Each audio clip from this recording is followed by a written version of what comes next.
Hey Rip City, this is Danny Avdia, and you're listening to The Briefcase with Casey Holdahl. Greetings, Blizzard fans, and welcome to The Briefcase, presented by Spirit Mountain Casino. Episode 137 of The Briefcase, presented by Spirit Mountain Casino. I'm your host, Casey Holdahl, and the Trailblazers All-Star break and NBA All-Star break is over. Team returning to practice on Wednesday at the facility in Tualatin. Actually, they returned to practice on Tuesday. Had practice on Tuesday and Wednesday in preparation for their game on Thursday versus the Lakers. The Lakers actually playing on Wednesday night, second half of back-to-back for the Lakers. That's an interesting one to start your second half of the season off with. But the Lakers, they get plenty of stuff going their way anyways. They can have some hard times every now and then. But as I mentioned, All-Star break is now over. Probably not a whole lot to talk about from the All-Star break, other than real quickly touching on the play of Bryce McGowens and Toumani Camara at the Rising Stars Challenge. Other than that, feels like everything that's needed to be said or not needed to be said about All-Star Weekend has already been said. You don't need my opinions on it because I don't really have a whole lot of opinions on All-Star Weekend these days. Trailblazers, as I mentioned, begin the last third of their season on Thursday, host the Lakers and the Hornets before heading out for their longest road trip of the season. We'll talk about that. We'll talk about the improvements that are coming at Moda Center to some of the digital signage in arena for the 2025-26 season. And we'll have a brief conversation with Shaedon Sharpe on this edition of The Briefcase, presented by Spirit Mountain Casino. Well, now that the All-Star break is over, as I mentioned, I don't know there's anything else you need to hear about All-Star Weekend. Everyone has thoughts about how it needs to be fixed. Everyone has thoughts on how bad it is now and how much better it used to be way back when. As someone who's covered a lot of All-Star games throughout the years that has never really been a huge fan of All-Star games anyways, they're about the same. Like, sometimes they work, sometimes they don't. It does seem like lately they have kind of degraded a little bit, but the idea that like the players care less now than they did before, like I don't really know if that's true. They need to stop changing things. I would say that's one thing that they could do. That would be my only piece of advice is whatever changes they decide to make, like stick with them for a little bit. It seems like every single season now, it's like, oh, we're making some changes to All-Star Weekend. And it's like, guys, like people got to become accustomed to things in order to start enjoying them. And unless something is just like, unless there's such a great idea that it's like, wow, this is going to do really well. That doesn't exist out there for All-Star Weekend. There's no quick fix. There's no like obvious fix to what they should be doing for All-Star Weekend. So whatever they decide to do, just stick with it for a while. And if it doesn't work, it doesn't work. But at least people will become more accustomed to it. That would be the only thing I would say about All-Star Weekend. But again, it's like people have these complaints about All-Star Weekend in every single sport for the last 25 years, at least as long as I can remember being an adult kind of paying attention to sports. So is the NBA All-Star game worse now than again it was 10 years ago? I don't know. It doesn't really seem that way to me. But again, like they got to stop with the gimmicks. And that's one thing I would say too is that like so the last All-Star game I went to in Utah, way too much downtime when there's supposed to be basketball going on the court. And that would be, I think, one of the main complaints people had about this All-Star weekend is that, like, in the All-Star game itself, it's like more basketball, less talking about stuff, particularly when it's not basketball during All-Star weekend. Like, just strip it down. Don't make them do so many events. And the other thing, too, that I don't know the general public really realized about All-Star weekend is that it basically functions as the NBA's media day. Obviously they take the stuff that they want from each individual team's media day, but like they want their own things. And it feels like All-Star Weekend is kind of their chance to get those things. And I feel like that's where a lot of those time constraints come from. And maybe they could nix some of those things. But I've already talked more than I want to talk about All-Star Weekend anyways. It's one weekend. Again, like NFL isn't wringing their hands over their All-Star Weekend, which is at the end of their season. And NFL All-Star makes even less sense because it's like football is not a sport that's meant to be played in an all-star setting. Hockey, I mean, like, I don't even know if that was an all-star weekend or if they're just getting together with guys from different countries and having fights. Like, that works too, but I don't think that would really apply to the NBA. Major League Baseball, they did the thing a few years back where now the winning team gets, or the winning conference, the team that goes to the World Series gets home field advantage, which is a pretty big thing. And that feels like too much to stake on an all-star game, but either way, I mean, no one likes their All-Star game. It's just All-Star games. They're just not. They're meant to be argued over. They're not actually meant to be something that actually is a game that everyone loves. That's just not what it is. So in regards to this All-Star weekend, not a really whole lot you had to pay attention to as a Blazer fan unless you really wanted to, which, that's probably one of the NBA's concerns is that if you aren't a fan of a player who's in All-Star weekend, what cause do you have to pay attention to All-Star Weekend? And so, I get that too. But at least from the Blazers perspective, both Toumani Camara and Bryce McGowens playing in the Rising Stars Challenge. Scoot Henderson was there as well, but did not get to play because of injury. And Scoot actually mentioned something at practice today I thought was kind of a bummer, that like he said that they didn't allow them to like get announced at the Rising Stars game, which, I was paying attention to the fact they pronounced Toumani's last name incorrectly. So I missed that. Yeah, they didn't introduce either Scoot or Eve Missy, both who were on Toumani's team. And I could tell Scoot was a little bummed out about that. It also sounds too like there was some confusion about like getting your photos taken with the team when if you're an injury replacement or if you're not playing, whether or not you're supposed to. Which I mean, I think we saw with LeBron showing up and not playing and being right in the middle of the photo of the All Stars. That's really more dependent upon who you are, unless whatever the rules might be at All Star Weekend about photos, which I can't imagine there are any because who possibly could care. But I was a little bummed out for Scoot. He was like, "Yeah, I was there. Like, I kind of thought that like they would at least like announce me, and like they didn't do that. I don't know if they got jerseys or not either. So, I was a little bit bummed out for Scoot. Even someone who had been there before, like he still wanted to at least like be more a part of it, and it didn't sound like they really allowed for that. Which again, like with all the time that they wasted All Star Weekend, they couldn't just announce Scoot Henderson as a player who was supposed to be in the Rising Stars Challenge but couldn't play because he was injured. Like they do that for All Stars all the time. Like whatever. I guess it really doesn't matter all that much. But Scoot did mention it, so I thought it was mentioning here because again, like make it about the players, make it be something that they feel good about. So, um, but yeah, just stop tinkering with it. So Bryce Toumani, Portland's only representatives. As you surely know by now, this is on Friday. So unless you've been under a rock for the last week, which would not be a bad way to spend All-Star Weekend, by the way, Bryce hit a game winner, a three. For Team G League to give them a 40-39 victory. They were playing to 40 points, and that three got them to 40 points over Toumani Camara and Team M in the semifinals of the Rising Stars Challenge. There was 3 games, so you can call it a tournament if you want, but it's a win and move on kind of thing. Whatever. Bryce, who's averaging 27.8 points, 3.7 assists, 3.7 rebounds, and 1.3 steals in 23 games this year for the Remix, hit that triple over the outstretched arms of Bud Carrington to give the G League team the victory. They ended up losing to, I guess it was, I don't even know what team it was. The team Stephen Castle was on, and they ended up losing at the actual All-Star Sunday night. So that's basically what happened there. Team M could have won the game if the Thompson twins could have hit some free throws, particularly Asar Thompson, I believe, missed 4 straight free throws. So they could have moved on. But at that point in time too, if you need to hit free throws in an All-Star event in order to win, you probably shouldn't have won that All-Star event. So, shout out to Team G League for that one.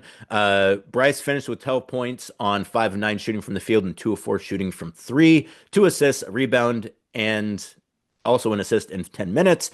Toumani started for Team M, had to play center because Misi didn't play because he got injured the game before, which, I think really hurt their chances. I mentioned to Donovan Klingen at practice on Tuesday. I was like, they could have used the center. He was like, yeah, no. I don't know if they approached him about that or not. It seemed like it was probably too late to, and it sounds like he actually went home to Connecticut, so he probably wouldn't have done that either way. But if they had Donovan on that team, I bet Team N ends up winning that one, but wasn't the case, and they didn't, so who cares? Toumani, for his part, I thought he was the best player on Team M. Goes 2 of 5 from the field, 1 of 2 from 3, 3 of 4 from the line for 8 points. Go with 2 rebounds and a block in 12 minutes. Again, I thought Toumani played the hardest. I thought he was the best player on Team M. Some of the guys didn't seem as into winning that game as you kind of assume they might be. Maybe they didn't want to. And again, it's All-Star Weekend, so it's kind of perverse incentives. But either way, Bryce's team won. Toumani's team did not. Team G League, which Bryce was on, advanced, faced Team C, which is the team that actually did move on. For some reason, Bryce only played 3 minutes in the second game, despite the fact that he was absolutely, I would say, the G League team's best player. Whoever the center was on the G League actually did a pretty good job too. But I thought, Bryce gets buckets, and that's exactly what he did in those games. That's the exact kind of environment for a guy like Bryce. And I was a bit surprised he didn't get to play a little bit more in the second game, which I mentioned Team C won in rather convincing fashion, 25-14. Team C then went on to play at All-Star Sunday night, and I didn't really pay a whole lot of attention to All-Star Sunday night, so I couldn't tell you exactly how they did, but I know they didn't win because I know Dame and Steph's team won. So congratulations there. And yeah, there you go. So that is a wrap on 2025 NBA All-Star Weekend. Not a whole lot of Trailblazer participation. Hopefully, maybe some more here in the not too distant future. But it also sounds like if it just gave you cause to maybe go and spend some time doing some other things on the weekend, probably not a terrible thing there either. As I mentioned, with the All-Star game now in the rearview mirror, the Trailblazers begin their final third of the season. You always say half because it just feels like you say half because in theory it kind of the All-Star break should kind of be at the half of the season.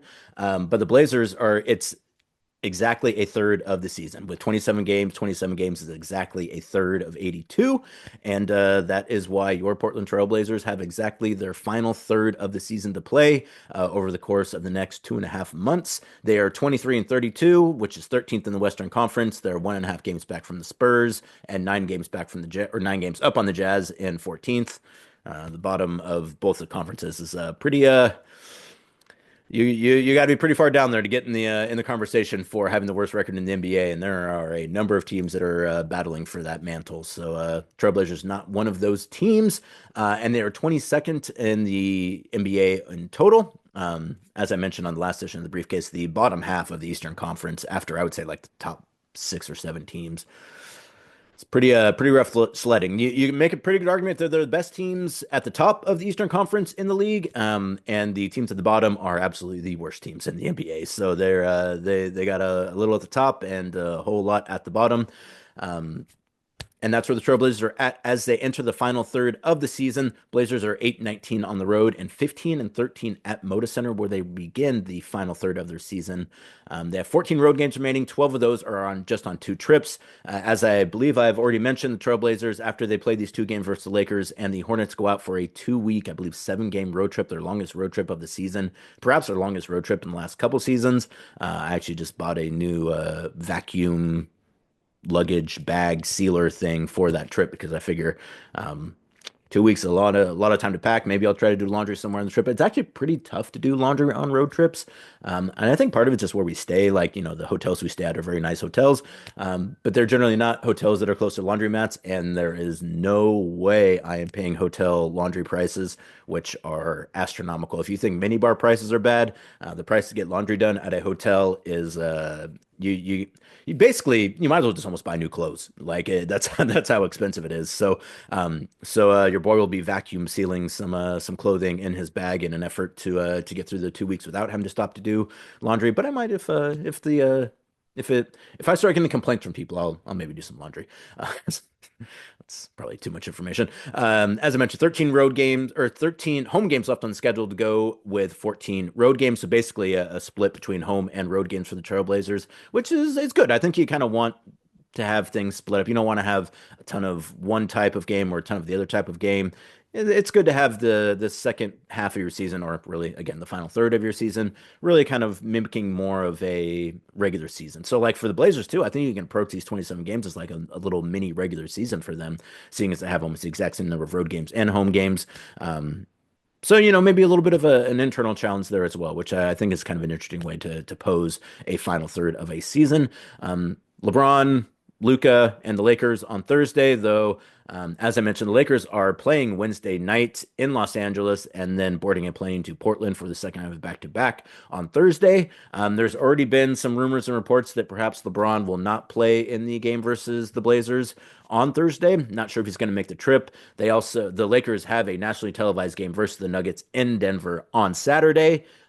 So if he was going to set out a game, I would not be surprised if he sat out the Blazer game. That would be a little bit of a bummer, but still a good chance to see Luka Doncic as a Laker for one of the first times, which should be pretty interesting. That game, a 7 o'clock start time, as I mentioned, Thursday at Moda Center.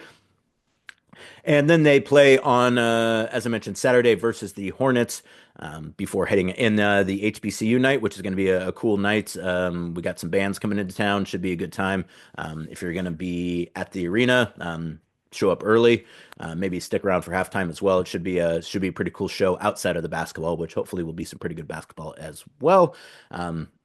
A lot of chance to see Donovan Clingan. He's going to be playing a ton of minutes with DeAndre Ayton out for at least the next 3 weeks.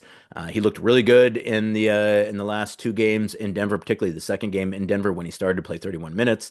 So if you're someone who's wanted to see more minutes for Donovan Clingan, you're going to be able to see him. I imagine that guys like Scoot Henderson and Shaedon Sharpe and Chris Murray and even guys like Rayon Repair are probably going to play some more minutes as well. So a chance to see some of the young talent in Portland as well, which I know some of you wanted to see a little bit more of this season already. So a chance to check that out in the final 27 games of the season. As for the Trailblazers side of who's going to be available for that game,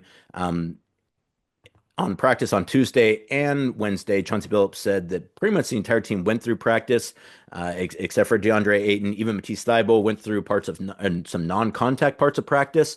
So it sounds like he's getting closer. But Jeremy Grant, Scoot Henderson, and Rob Williams all listed as questionable for the game versus the Lakers on Thursday. It seemed to me that Chauncey was indicating that it was probably likely all those guys probably would be available. I don't, we'll see when we get to the game on Thursday afternoon. But I've gotten the sense, at least, that all those guys will be in uniform and ready to go outside of Matisse and DeAndre, who have been listed as out for that game.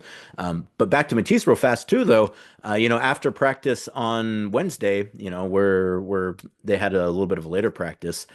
Tuesday's practice was more of they had it in the afternoon. The way it works is you don't have to report back to town until Tuesday, like midday. And so they have a practice on Tuesday at night just to make sure that everyone gets back. And then they had a more standard practice regular time around Wednesday, though they actually went a little bit later on Wednesday as well. And after practice broke up, guys are getting in shots. We're asking our questions.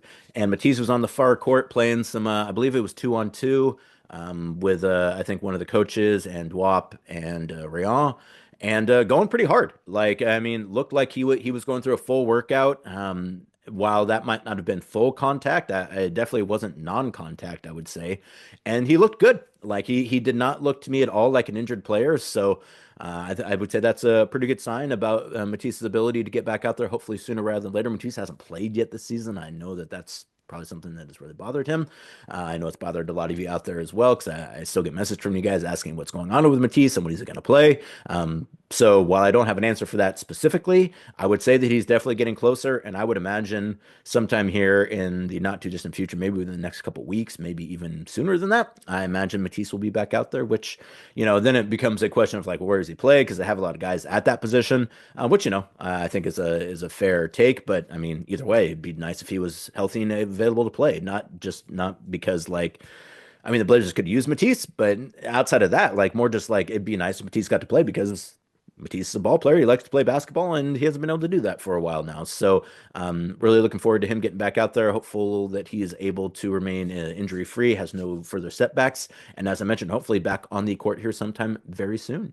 Well, as I mentioned, the Trailblazers hosting the Lakers on Thursday and then the Hornets on Saturday before heading out for an extended road trip. So, if you're someone that goes to Moda Center for games, you're going to have a couple weeks here with a little bit of time to burn. And one place you can do that is at Spirit Mountain Casino, which features hundreds of state-of-the-art slot games, including brand new games like Phoenix Link. Whether you're into traditional slots or progressive jackpots, Spirit Mountain Casino is here to elevate your game. Also, with a variety of rooms from lavish premium suites to classic charming standards, the hotel at Spirit Mountain Casino has a type of room for everybody. Their rooms have all the essentials from high-speed Wi-Fi to 24-hour front desk service. Choose the room that best suits your needs and book your stay now at Spirit Mountain Casino, Highway 18 on Grand Ronde. Elevate your game. It's been a couple years now where they've been making improvements at Moda Center, and the team announced today even some more improvements coming to Moda Center. Probably one of the things I hear about the most from people is about the signage and the big screen at Moda Center. I've obviously go to every single other NBA arena.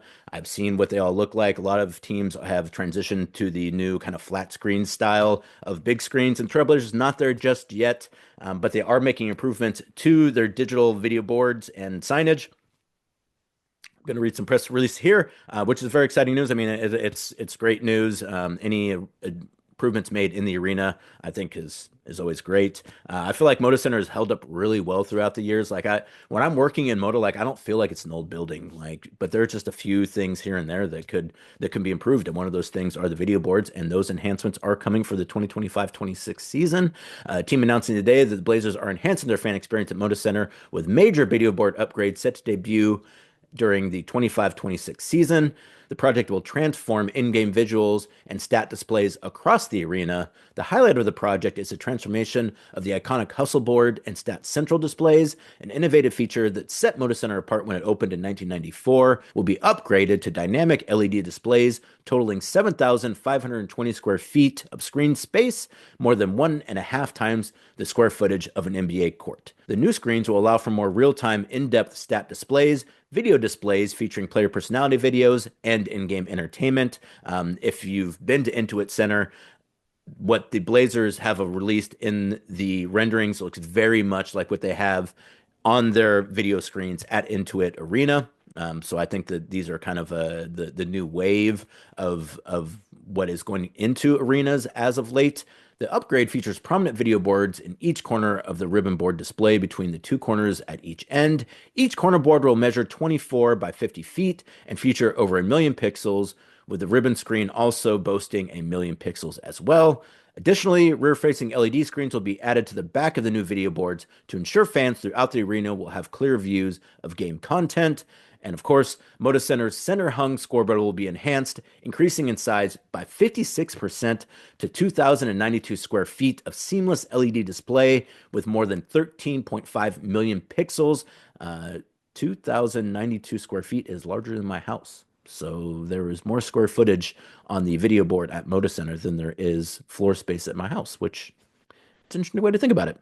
The updated design will also feature continuous screens from corner to corner, and the new underbelly displays will enhance visibility for the courtside and lower bowl fans. That's something that, again, you see a lot of arenas these days as well, that they have the big screen and then they have some additional screens at the bottom of the big screen to give different angles a better viewing experience.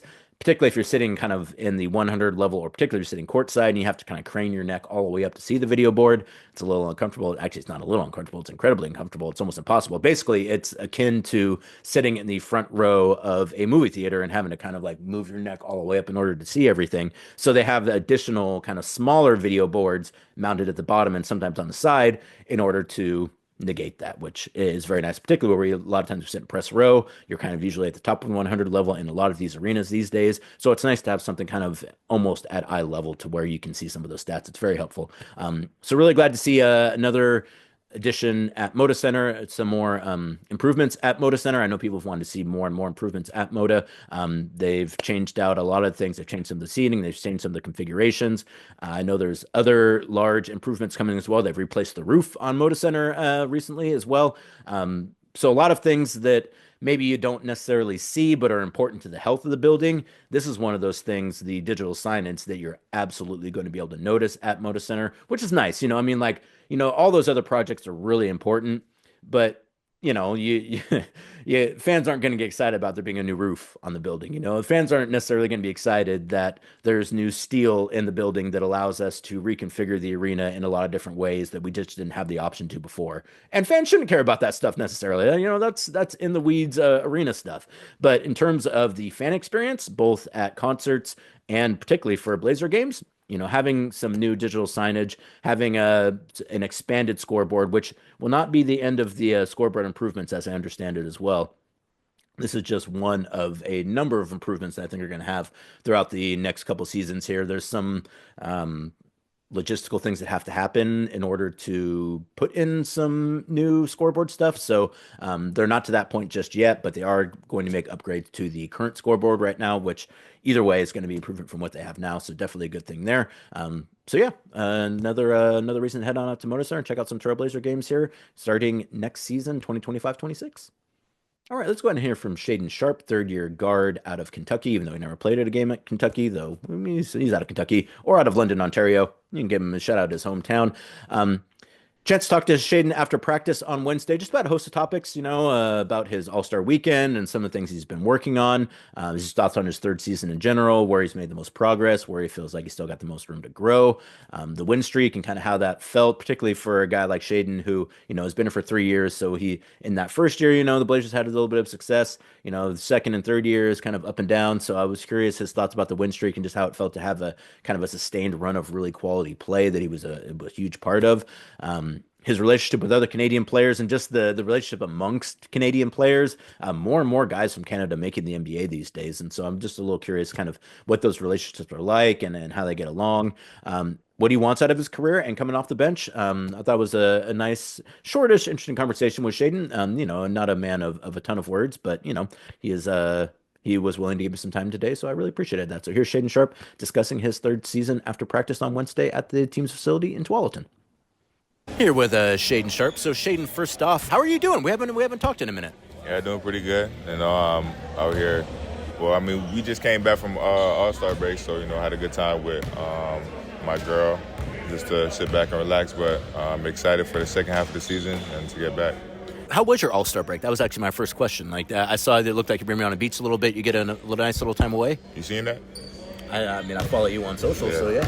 Yeah, for sure. We went to Hawaii, so we just did that and, just chilled and relaxed. Went to go do some tanning. But yeah. Which island? Oahu, North Shore. It was cool, smooth. I'm a big island guy myself, but yeah. You from Hawaii? Well, so Oregon, we draw a lot of students from Hawaii. Yeah. So, almost all my best friends from college are all guys who grew up in Hawaii, so I've spent a fair amount of time there. That's lit. Yeah, it's a West Coast thing. Yeah, it must be. So how would you describe your third season so far? I think I'm still learning, but I know a lot to where I can really help this team and just getting others involved. But I'm still learning and got a lot more years under my belt hopefully, and the more I learn, the more it'll just get easier. So just gotta continue to do what I'm doing and I'll be straight. Where would you say you've maybe made the most progress? Because I think you're right. Obviously, you're a young player. You're still learning. But, it does seem to me that there are quite a few things that you do pretty well already. Yeah, I would say on offense, just finding my spots, really finding my spots and getting to where I want to get to, and, just making others better, trying to find them. And I feel like just picking out different defenses is really getting easier. But the more I see them stuff, the more I get, pretty good at it. So it seems like it's kind of a reps thing at this point for you. You just need to kind of see things over and over and over again, and that's when you start to become more familiar with it. That's kind of what it sounds like to me. Yeah, I say I'm a quick learner, so if I see something one or two times, then I adjust to it and be better the next one. Where would you say you still maybe have the most room for growth, or where are you maybe kind of putting your emphasis on in terms of things you're trying to get better at? I feel like for me, I think it's just an overall, getting better at, everything. I don't think it's, one particular thing. Just overall, my game just got to improve and get better. What would you like to see out of both yourself and the team in this last 27 games of the regular season? Just getting closer to each other. I feel like this team right now that we got, we're really close, but, we can get closer and, just our chemistry. How did it feel during that win streak? Because obviously, season, it can get long, obviously enduring a lot of losses, but having a stretch where you guys, I think, won 10 of 11, you won 7 straight. What was the vibe around the team, or how did you feel about the team during that stretch? I felt really good, I think it's, for us, I think it's just, what the future can hold, just winning those games and going on that stretch. I feel like, a couple years down the line, that could really be something, and that could be a regular thing for us. But we just got to take it one day at a time and just be there for each other and continue our bond with each other. So, yeah. Because I think that's the way a lot of fans view the team as well, is that, you guys are building things for the future, and you're seeing things during that streak that you're hoping that can be applied to the future, or at least seeing what success would look like for this team as currently constructed. And it sounds like for yourself, it kind of feels that way as well. It seems like that was a lot more long-term thinking than kind of just about this season or next season. Yeah. I mean, for me, I think I'm just taking it one day at a time and seeing where I can help this team. But as we, practice every day, and I mean, 82 season, long season, so we with each other like every day damn near. So just continuing our bond and playing with each other for years to come will really help us. So. I wanted to ask about Canadian basketball again because one, I always like to talk to you about it, but two, with Delano and God, I can't even remember his name now. But Jamal Murray, exactly. Yeah. So I'm curious, is it like a camaraderie between you guys? Is it more competitive? I guess it just kind of comes and goes and depends on what team you're playing on at the time. So how do you kind of view that relationship with your fellow Canadian basketball players? I think it's just, us competing. I mean, we from the same country, so, playing in the same league, I think it's just competing, but, there's all love there. But, yeah, I think it's just, being competitive. And that's part of it, too, it's just, you're a Trailblazer and you're trying to win a game with the Trailblazers and he's on a different team, so. Yeah, for sure. What do you want out of basketball? What would be your goal or your hope for your career? What would be a career where you would say, I felt really good about the way that Shaedon Sharpe's career turned out? I think me just, establishing myself in the league and, hopefully bringing this team to, a chip and, just winning many games. And for me, it's all about the legacy, just what my name and my last name can, take after this game. So really just the legacy. That's cool. I've never really kind of heard you talk about that before. So it's interesting to hear again, it seems like you're doing more long-term thinking now, it seems to me, than maybe the last couple seasons. Yeah. I think it's maybe just getting older too. Yeah, it's probably just me getting older. So, yeah. The whole off the bench starting thing, your thoughts on that? Does it matter? Does it change the way you approach a game? How do you feel about the kind of way that's progressed this season? I always say, whatever helps my team win. For me, it don't really matter. I'm gonna come out and try and compete and help this team win. So as I continue to do that, we'll see for the future. Appreciate the time there from Shaedon. Also, another good article about Shaedon Sharpe in the most recent edition of the Willamette Week, so go ahead and check that out as well. Quite a few actually really good stories lately about the Trailblazers. Jason Quick had a nice story about Scoot Henderson that came out in the last couple of days. It might even come out today. Had another story about Scoot's relationship with Toumani, which I thought was pretty fun. Both Sean Hyken and Dan Meringue have had some stuff out recently as well. Aaron Fentress writing I believe a 3-part series about Toumani Camara. So a lot of Blazer stuff out there to engage with. And obviously we got a ton of stuff here on Trailblazers.com. We got your podcast, we got your videos, we got your photos, and we have your broadcast, which start up again on Thursday with the Lakers. So that is going to do it for this edition of The Briefcase, presented by Spirit Mountain Casino. Thank you so much for joining me, as always. Back with editions later on this week, and then we'll be heading out on that road trip with the team. I did not go on the last road trip. I'm pretty much on the team for the rest of the season, at least on the road trips for the rest of the season. So if you have questions, comments, concerns, or interest about what happens on the road with your Portland Trailblazers, you guys can be out there with them. So until then, thank you so much for joining me. As always, please like and subscribe wherever you get your podcast or your videos. Check us out on YouTube, where you might be watching this right now. And we'll talk to you soon. I'm Casey Holdahl. You've been watching The Briefcase. Go Blazers.